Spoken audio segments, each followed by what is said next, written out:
বেলঘরিয়ার একটা ঘটনা, যেখানে এক শিক্ষক, অঙ্কন শিক্ষক, আঁকা শেখান তিনি, ছোট থেকে বড়, যাদেরকে এই শিক্ষক আঁকা শেখান, আজকে যদি তারা ঘুরিয়ে প্রশ্ন করেন যে আপনি তো সমাজ গড়ার কারিগর মাস্টারমশাই, আপনি আজকে যে পরিস্থিতির সম্মুখীন হলেন, আপনি যে পাঠ আমাদের দেন, অর্থাৎ সমাজ গড়ার পাঠ, অন্যায়ের প্রতিবাদ করার পাঠ, রুখে দাঁড়ানোর পাঠ, আজকে সেই পাঠ যখন আপনার কাছ থেকে আমি পাচ্ছি বা আমরা পাচ্ছি, তখন তার ইমপ্লিমেন্টেশন যখন করতে যাব, ভয় তো লাগবে। কারণ আপনি প্রতিবাদ করতে গিয়ে কি পরিস্থিতির মধ্যে পড়লেন, আজকে গোটা রাজ্য দেখেছে, গোটা দেশ দেখেছে। এক প্রতিবাদী শিক্ষক আঁকা শেখান, তিনি হঠাৎ করে রাস্তায় আসছেন সকালবেলা, প্রকাশ্যে 5 যুবক এবং 1 যুবতী বসে মদ্যপান করছেন, প্রতিবাদ করলেন।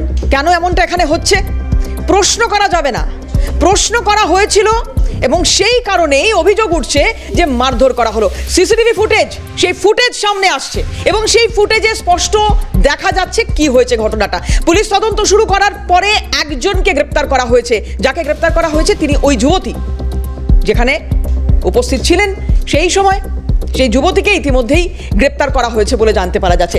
এই ছবি ধরা পড়ছে।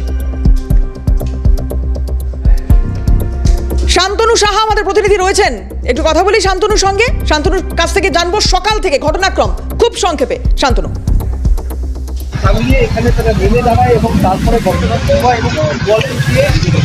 দেখো, তোমাকে জানিয়ে রাখি যে ঘটনা, সেই ঘটনা কিন্তু একেবারে যেখানটা আমরা রয়েছি, এই যে এই জায়গা, সেই জায়গায় বসে কিন্তু মদ্যপান করছিল এবং সেই মদ্যপানের প্রতিবাদ করেছেন শিক্ষক, এমনটাই কিন্তু তার অভিযোগ। এবং সেই অভিযোগের ভিত্তিতেই কিন্তু ইতিমধ্যে যে সিসিটিভি ভাইরাল হয়েছিল সমাজ মাধ্যমে, সেই সিসিটিভিতে ফুটেজে এক যুবতীকে দেখা গিয়েছে, তাকে কিন্তু শনাক্ত করা হয়েছে এবং তাকে ইতিমধ্যে নিমতা অঞ্চল থেকে তাকে গ্রেফতার করা হয়েছে। যেটা জানা যাচ্ছে পুলিশ সূত্র মারফত, যে মন্দিরা মুখার্জি, তাকে কিন্তু গ্রেফতার করা হয়েছে এবং আরও বেশ কয়েকজনের বিরুদ্ধে কিন্তু তল্লাশি অভিযান চলছে। যেটা পুলিশ সূত্র মারফত জানানো হচ্ছে যে জয় সহ ও অভয় এবং বেশ কয়েকজন পাপাই, আরও 3 জনের কিন্তু সন্ধান চালানো হচ্ছে। এবং এই যে সিসিটিভিটি রয়েছে, সেই সিসিটিভিতে কিন্তু গোটা ঘটনাটা কিন্তু ধরা পড়ে। ইতিমধ্যে পুলিশ আধিকারিকরা এখানে এসছেন, আমি দেখাতে বলবো যে বেলঘরিয়া থানার বিশাল পুলিশ বাহিনী তারা এসছেন এবং আসার পর কিন্তু এই যে সিসিটিভি রয়েছে, সেই সিসিটিভি তারা সংগ্রহ করার চেষ্টা করছে। পাশাপাশি পুলিশ কিন্তু ইতিমধ্যেই আরও বেশ কিছু তথ্য প্রমাণ কিন্তু জোগাড় করার চেষ্টা করছে এবং ইতিমধ্যে মন্দিরা মুখার্জি, তাকে কিন্তু গ্রেফতার করা হয়েছে, এমনটা কিন্তু পুলিশ সূত্র মারফত জানানো হচ্ছে। এবং পুলিশের তরফ থেকে যেটা জানানো হচ্ছে, পুলিশ সূত্র মারফত আমি যেটা জানতে পারছি, যে মন্দিরা মুখার্জি জিজ্ঞাসাবাদে পুলিশকে জানিয়েছেন যে তারা এখানটা যখন ছিলেন সেই সময় তাকে কিন্তু কটূক্তি করা হয় এবং কটূক্তি করারই কিন্তু তিনি প্রতিবাদ করেন এবং তার ফলে কিন্তু এই যে ঘটনা, গোটা ঘটনা কিন্তু ঘটেছে। যদিও শিক্ষকের যেটা অভিযোগ যে তারা এখানে বসে, যে যুবক যুবতী তারা এখানে বসে কিন্তু মদ্যপান করছিলেন, তার প্রতিবাদ করাতেই তিনি কিন্তু আক্রান্ত হন এবং তাকে কিন্তু মারধর করা, যেই ছবি কিন্তু সিসিটিভিতে কিন্তু ধরা পড়েছে। যদিও পুলিশ সূত্র মারফত যেটা আমরা জানতে পারছি, যে এই মুহূর্তে কিন্তু বেলঘরিয়া থানার বিশাল পুলিশ বাহিনী তারা রয়েছেন এবং পুলিশের তরফ থেকে কিন্তু যেটা জানানো হচ্ছে যে এই যে মন্দিরা মুখার্জি, তাদের কিন্তু জিজ্ঞাসাবাদে জানিয়েছেন তিনি এখানে বসেছিলেন এবং তার বন্ধুদের সঙ্গে, সেই সময় তাকে কিন্তু কটূক্তি করা হয় এবং কটূক্তির পরই কিন্তু এই গোটা ঘটনা ঘটেছে, এমনটাই কিন্তু পুলিশকে তিনি জানিয়েছেন ধৃত মন্দিরা মুখার্জি, যাকে কিন্তু নিমতা অঞ্চল থেকে ইতিমধ্যে গ্রেফতার করা হয়েছে। এবং যেটা কিন্তু জানানো, যেটা শিক্ষকের অভিযোগ যে তিনি মদ্যপানের প্রতিবাদ করায়, সে প্রতিবাদের করাতেই কিন্তু তাকে কিন্তু মারধর করা হয়েছে। এবং বেলঘরিয়া জুড়ে নানান সময় কিন্তু উঠে আসে, প্রতিবাদ করলে কিন্তু তাকে আক্রান্ত হতে হচ্ছে। আজকে শিক্ষক কিছুদিন আগেই আরও এক যুবককে আক্রান্ত হতে হয়েছিল, সেই সময় সেটি ছিল কামারহাটি পৌরসভার 25 নম্বর ওয়ার্ড রোহিত সিং বলে, এবং তার আগে তুমি জানো যে জয়ন্ত সিং, সেটাও কিন্তু কামারহাটি পৌরসভা আরিয়াদহ অঞ্চলে। এবং বারবার করে এই যে প্রতিবাদ করলেই আক্রান্ত হতে হচ্ছে, সেই ঘটনা নিয়ে কিন্তু বিরোধীরা ইতিমধ্যেই সরব হয়েছেন এবং এই ঘটনা ইতিমধ্যেই পুলিশের তরফ থেকে কিন্তু মন্দিরা মুখার্জি এই নামে যে যুবতীকে কিন্তু দেখা গিয়েছিল এখানে মারধর করতে, তাকে কিন্তু গ্রেফতার করা হয়েছে, তাকে নিমতা অঞ্চল থেকে কিন্তু গ্রেফতার করা হয়েছে। এবং পাশাপাশি পুলিশ সূত্র মারফত আমরা যেটা জানতে পারছি, জয়, অভয়, পাপাই সহ আরো বেশ কয়েকজনের বিরুদ্ধে কিন্তু তল্লাশি অভিযান। এদের পরিচয় আমি একটু জানতে চাইবো, এদের কোনো রাজনৈতিক পরিচয় রয়েছে কি? এরা কি এখানকার বাসিন্দা?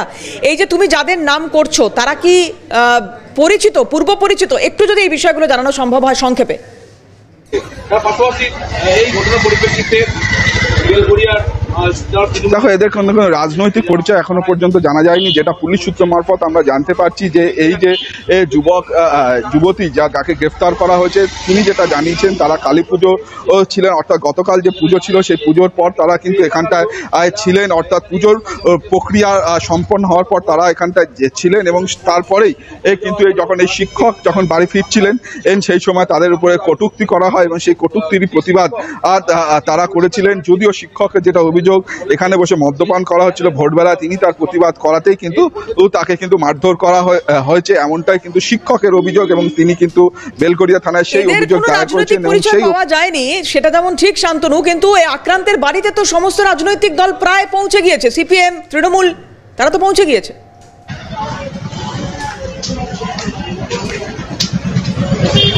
একেবারে কিন্তু এই যে যিনি শিক্ষক তিনি কিন্তু এলাকায় যথেষ্ট ভালো ছেলে হিসেবে কিন্তু পরিচিত, একেবারে অঙ্কন শিক্ষক, তার ডাকনাম পিকু, নিরুপম পাল। তাকে কিন্তু তার বাড়িতে কিন্তু এই যে ঘটনার পরই কিন্তু সিপিএম থেকে তৃণমূল থেকে সবাই তার পরিবারের পাশে গিয়ে দাঁড়িয়েছেন এবং সবাই গোটা ঘটনা আর নিন্দা করেছেন। সিপিএম এর তরফ থেকে গোটা ঘটনা যদি এই কোনো দোষীদের গ্রেফতার করানো হয় তাহলে কিন্তু বৃহত্তর আন্দোলনের কথা বলা হয়েছিল। যদিও ইতিমধ্যেই এই একজন যুবতী যাকে দেখা গিয়েছিলেন তাকে কিন্তু গ্রেফতার করা হয়েছে এবং বাকিদের সন্ধানে, অর্থাৎ জয়, অভয়, পাপাইয়ের সন্ধানে কিন্তু তল্লাশি চালানো হচ্ছে, এমনটাও কিন্তু পুলিশ সূত্র মারফত আমাদের বলা হয়েছে। এবং যেটা সঙ্গে থাকো, আমি আসবো তোমার কাছে, সঙ্গে থাকো। এই মুহূর্তে একটু শোনানোর চেষ্টা করব আক্রান্ত শিক্ষক তিনি ঠিক কি বলেছেন, দেখো। মেডিকেল কিছু হয়নি, পুলিশ বলতে আপনার কিছু পুলিশ বলতে আপনার টেস্টই করে দেখি কি করে জানি। থানায় যাওয়ার পরে আমাদের বললো একটা চিঠি দিতে, তো চিঠি দিলাম আমরা বেলগুড়িয়া থানা।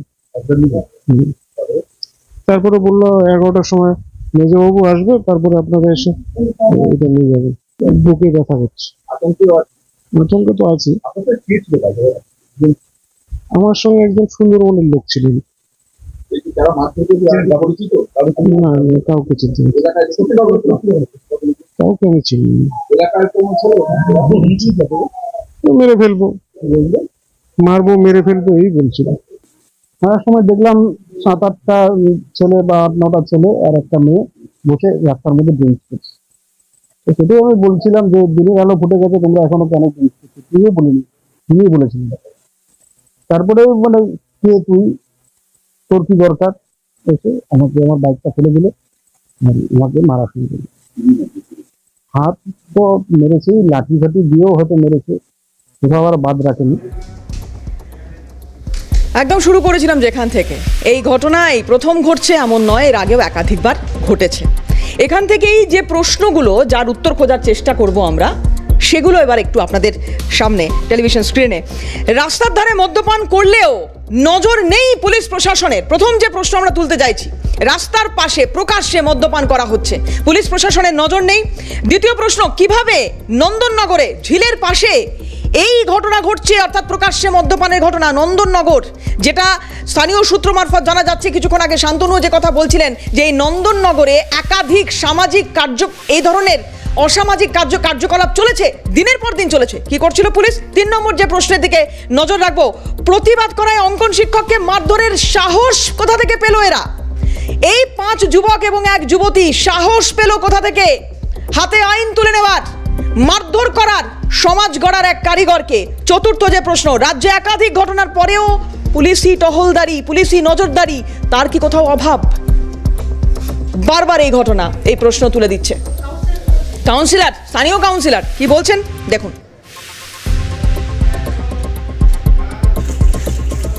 এটা নন্দননগরের কোনো ছেলে মারপিটে জড়িত আছে বলে আমি শুনিনি। আমার যেটা শোনা যে আমাদের এখানে এই ছেলেটি খুব ভালো ছেলে, একে অন্যায়ের প্রতিবাদ করা, একে মার খেতে এলো, এটা অত্যন্ত দুর্ভাগ্যের। তবে এটা কিন্তু নন্দননগরের ছেলেদের দ্বারা নয়, যেটুকু আমার শোনা কথা।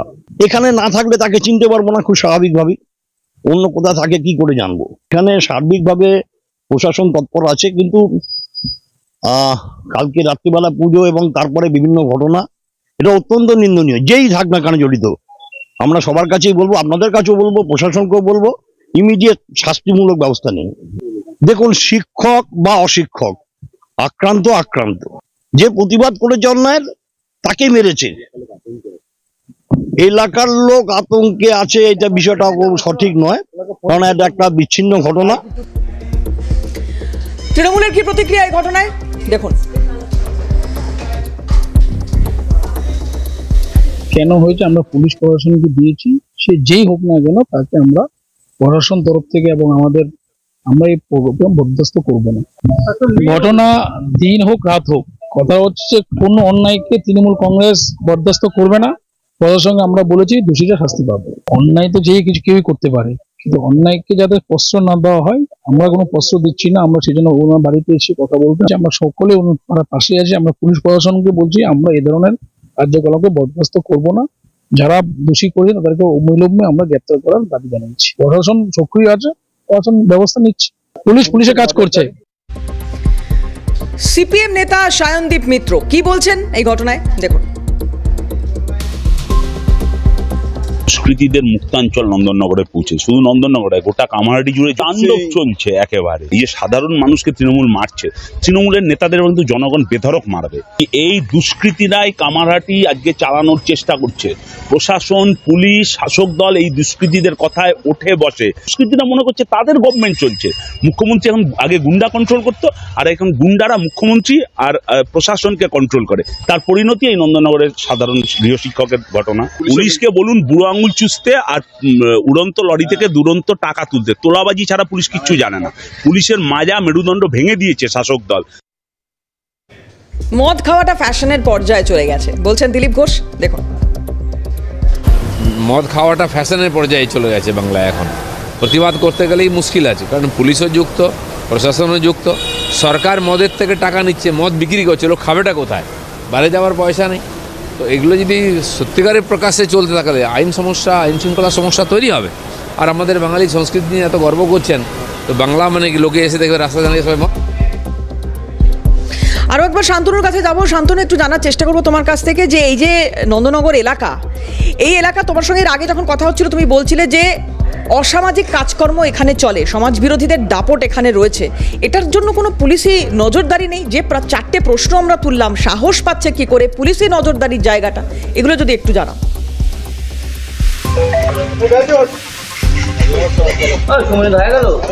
একেবারে কিন্তু এই যে নন্দননগরে বিভিন্ন সময় কিন্তু নানান ধরনের অসামাজিক কার্যকলাপ চলে, এবং বিশেষ করে রাত বাড়লে, এবং সেই ঘটনা কিন্তু স্থানীয় বাসিন্দাদের তরফ থেকে কিন্তু উঠে আসে। আমি এখানকার যিনি রয়েছেন নেতা বা স্থানীয় কাউন্সিলরের স্বামী, তার সঙ্গে কথা ওয়ার্ড কর্মচারী, এই যে বারবার করে নন্দননগরের এই অঞ্চলে রাত হলেই দেখা যায় অসামাজিক কার্যকলাপ, এবং স্থানীয় বাসিন্দারা যথেষ্ট আতঙ্কিত। তারা বলছেন যে প্রতিবাদ করলে হুমকি ছুটে আসে, হুমকি দেওয়া হয়, এর জন্য কেউ মুখ খুলতে পারেন না। কি বলবেন? না দেখুন, এরকম প্রতিবাদ করলে বারবার ধরে এরকম ঘটছে, এই ঘটনা আমার অন্তত জানা নেই। অন্তত আপনি ওই বাসিন্দাদের কাছে গিয়ে জিজ্ঞাসা করতে পারেন, এখানকার কাউন্সিলর বা তারা ওয়ার্ড কমিটি তারা কিভাবে চলে, তারা কাউকে হুমকি দেয় কিনা, এটা একটু আপনি প্রশ্ন করে তাদেরকে দেখতে পারেন। এখান থেকে যারা অনেক বাসিন্দা যারা বলছেন যে ঘন জনবসতি, এখানে রাত হলে অসামাজিক কার্যকলাপ বসে এবং কেউ প্রতিবাদ করতে পারে না ভয়ে, সবাই শাসক দলের ঘনিষ্ঠ হওয়া। না, শাসক দলের ঘনিষ্ঠ আজকে যারা ঘটনাটা করেছে তারা কি শাসক দলের ঘনিষ্ঠ? মানে কোন শাসক দল আমি জানি না। তারা কি এখানে থাকে? তারা কি যদি এখানে থাকতো আমি জানি না। যদি তারা এখানকার বাসিন্দা হয়, আমি বলছি পুলিশ প্রশাসন তো বন্দোবস্ত নেবে, আমার দলও তার বিরুদ্ধে বন্দোবস্ত নেবে। কিন্তু তারা কি এখানে থাকেন আজকে সকালে যারা ঘটনাটা করেছে? তাহলে যদি বাইরে থেকে, আপনার কথা যদি ধরে নিই, বাইরে থেকে কেউ কেন এসে এখানে এই সময় অসামাজিক কার্যকলাপ চালাবে? অত্যন্ত নিন্দনীয় এবং সকলের একদম মানে দারুণভাবে শাস্তি হওয়া উচিত। যে মার খেয়েছে ছেলেটি, সেই ছেলেটি অত্যন্ত ভালো ছেলে। আমার সঙ্গে কাউন্সিলরের সঙ্গে তদন্ত শুরু করেছে, একজনকে গ্রেফতারও করেছে, বাকিদেরকে কত তাড়াতাড়ি গ্রেফতার করা সম্ভব হয়। আপাতত অনেক ধন্যবাদ শান্তনু। কথা বলছিলাম, শান্তনু শাহ আমাদের সঙ্গে ছিলেন সরাসরি। বিশিষ্ট শিক্ষাবিদ চিত্তরঞ্জন মণ্ডল এই মুহূর্তে আমাদের সঙ্গে রয়েছেন। চিত্তরঞ্জন বাবু, এই বিষয়ে যখন কথা বলতে হয়, আলোচনা করতে হয়, তখন দুটো বিষয় মাথায় আসে। এক হচ্ছে প্রতিবাদীর কণ্ঠ রোধ করে দেওয়া, শিক্ষক যদি তিনি হন তাহলে তো আরও বিষয়টা সামনে আসে বা প্রাসঙ্গিক হয়ে ওঠে। আর এটা নিয়ে যখন কথা বলতে হয় তখন বোধহয় একটু পেছন ফিরে তাকানো আমাদের দরকার। বরুণ বিশ্বাসের নামটা এখানে আসা উচিত। আপনি কিভাবে দেখছেন? অবশ্যই একটা কথা বলতে হবে প্রশাসনের মদত ছাড়া এই ঘটনা ঘটা সম্ভব। প্রথম কথা হচ্ছে বলতে হবে এটা হচ্ছে প্রশাসনিক ব্যর্থতা। তার কারণ আইন কানুন প্রণয়ন করার দায় দায়িত্ব প্রশাসনের, তারা সেটা ঠিক মতো করছেন। তার মেন কারণ হলো লোকাল ইউনিটের যে রাজনৈতিক মদত, সেই মদত ছাড়া এই ঘটনা সম্ভব নয়। তাদেরকে প্রশ্রয় দেওয়ার জন্য এটা করা হয়েছে, কারণ তাদেরকে পরে কাজে লাগবে বলেই ব্যবহার করার জন্য এটা করা হয়। কারণ একটা জায়গা, বেলঘরিয়ার মতো জায়গা, যেখানে বসে রাস্তার পাশে বসে মদ ফদ খাবে বা ওই জাতীয় কোনো অসামাজিক কাজকর্ম করবে, সে তো আর বনগাঁ থেকে আসবে না বা কুদঘাট থেকে আসবে না, কাছাকাছি লোকেরাই আছে। ওখানে যদি প্রশাসন বা রাজনৈতিক দল সমর্থন করে, তাদেরকে ধরতে 1 ঘন্টাও সময় লাগবে না। এটাই হওয়া উচিত। এখন একটা নামকাওয়াস্তা একজনকে যা শুনলাম, একজনকে নাটক করা হয়েছে, হয়তো দেখা যাবে সেই ছিলই না, এরকমও হতে পারে। কাজেই প্রশাসনের যদি দৃঢ়তা না থাকে এবং যে কালচার তৈরি হয়েছে, আমরা যে বাঙালিরা কালচারের কথা, সংস্কৃতির কথা বলি, সংস্কৃতি নিয়ে গর্ববোধ করি, আজকে বাইরে থেকে যদি কেউ আসে, তারা এসে দেখে কি বলবে যে এটা আমাদের শূন্য ঘটির আওয়াজের মতো লাগবে। তাই জন্য আমি চাইবো এলাকার যারা লোকজন আছেন তারাও সহযোগিতা করুন, তারাও চেষ্টা করুন, কারণ সিসিটিভি ফুটেজ আছে, তারা নিশ্চয়ই কাছাকাছি এলাকার লোককে চিনতে পারবেন এবং ধরিয়ে দিতে সাহায্য করবেন। তাছাড়া কিন্তু এই অসামাজিক কাজকর্ম বাড়তেই থাকবে এবং বাড়তে বাড়তে এমন পর্যায়ে চলে যাবে, আমি তো সিভিল ওয়ার হয়ে যাবে, এই অবস্থা যেতে পারে বলে আমি সন্দেহ প্রকাশ করছি। যে পরিস্থিতি তৈরি হয়েছে চিত্তরঞ্জন বাবু, এই ব্যক্তি, এই অঙ্কন শিক্ষক, তিনি তো একজন সমাজ গড়ার কারিগর, তো সেই জায়গায় এই মাস্টারমশাই তো বলতে পারতেন যে আমি কিছু দেখিনি, কিন্তু সেটা ইনি করেননি। ইনি যাদেরকে তৈরি করছেন, ইনি যে সমাজটা গড়ার স্বপ্ন দেখছেন, আজকে যদি তারা ঘুরিয়ে প্রশ্ন করেন যে মাস্টারমশাই এটা কি হলো, আপনি তো আমাদের পাঠ দিচ্ছেন প্রতিবাদ করার, কিন্তু সেই প্রতিবাদ করতে গিয়ে যদি এই পরিস্থিতির মধ্যে আমাদের পড়তে হয়, তাহলে তো আমরা কেউ এগিয়ে যাব না। এই মাস্টারমশাই কিন্তু বলেননি তারপরেও যে আমি কিছু দেখিনি। হ্যাঁ, এইটা দিয়ে বোঝা যায় যে শিক্ষকের মেরুদণ্ড এখনো সম্পূর্ণরূপে শেষ হয়নি। এজন্য ওই শিক্ষককে ধন্যবাদ দেওয়া উচিত এবং ওই শিক্ষকের কাণ্ড কারখানার সাহস দেখে সকলের অনুপ্রাণিত হওয়া উচিত। যে যেখানে অসামাজিক কার্যকলাপ চলবে, প্রতিবাদ করবেন, প্রতিরোধ গড়ে তোলার চেষ্টা করবেন, তবেই কিন্তু, এবং এই ব্যাপারে আমি শিক্ষককে ধন্যবাদ দিই এবং শিক্ষাকুলকেও ধন্যবাদ দিই, যেই কারণে এখনো অবশিষ্ট কিছু রয়ে গেছে। শিক্ষকের যে আদর্শ, নৈতিকতা, যে জোরে তারা, শিক্ষকতা তো চাকরি নয়, শিক্ষকতা হচ্ছে একটা পেশা, যে পেশায় মানুষ তৈরি করা হয়। সেই পেশা সে কেজি টু পিজি যিনিই হন না কেন, তিনি সমাজের জন্য একটা প্রকৃষ্ট মানুষ তৈরি করেন শিক্ষায়, জ্ঞান গর্মে এবং নৈতিকতা দিয়ে। সেই নৈতিকতার দেওয়ার জন্য যে মানসিক সাহস শিক্ষকের থাকা উচিত, সেটা তার ছিল। অর্থাৎ শিক্ষককুল এখনো পুরোটা ধ্বংস হয়ে যায়নি, এই আশা আমি করছি এবং থাকবেও, শেষ করা যাবে না। যত অত্যাচার আসুক না কেন, শিক্ষকদের মেরুদণ্ড কখনোই ভাঙা যাবে না বলে আমি আশা করি, এবং আশা করি নয়, এটা সম্ভব নয়, পুরোটা ভাঙা সম্ভব নয়। এবং তারাই একমাত্র সমাজের মানুষ যারা এই অধোগত সমাজকে আটকে দেওয়ার ক্ষমতা রাখেন। তারা যদি ঐক্যবদ্ধ হন, এটা হবে বলে আমি বিশ্বাস করি। এটা হয়তো ভীষণভাবে গোটা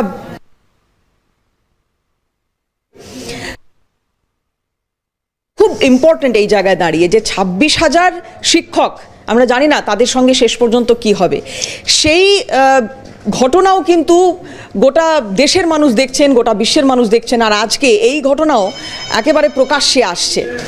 মানুষ বাঁচবে কি, দেখবে কি?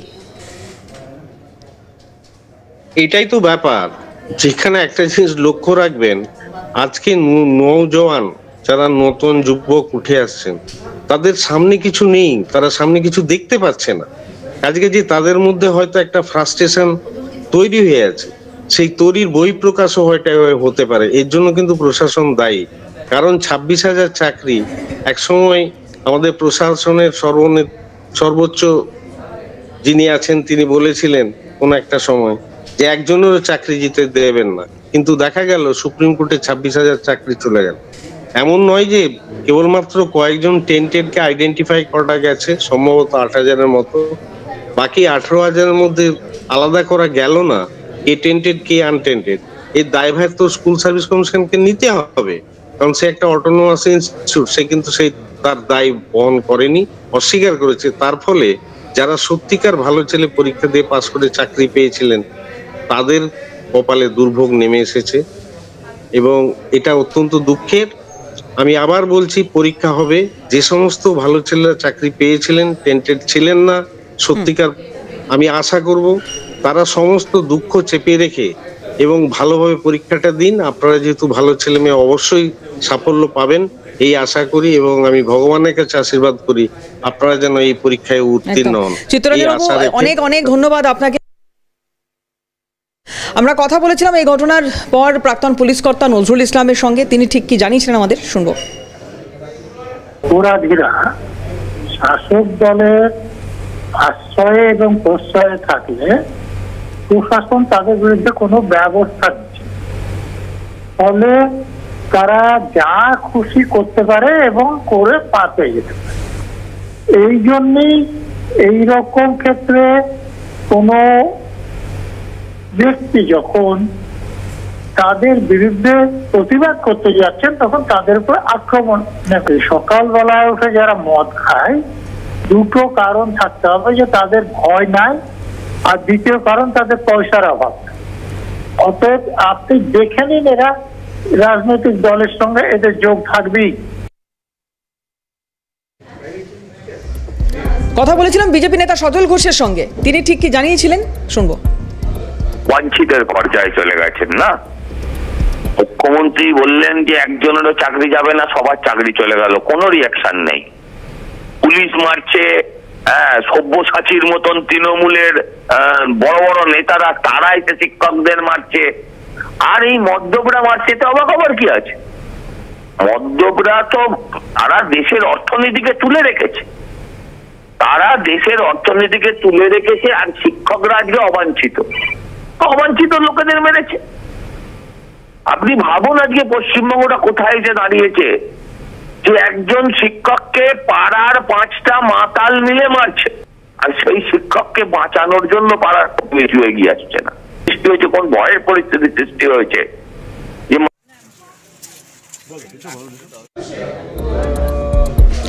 দুটো নিউজ রুম আজ এখানেই শেষ করছি। অন্যান্য সমস্ত খবরের জন্য আপনার চোখ থাকুক ক্যালকাটা নিউজে।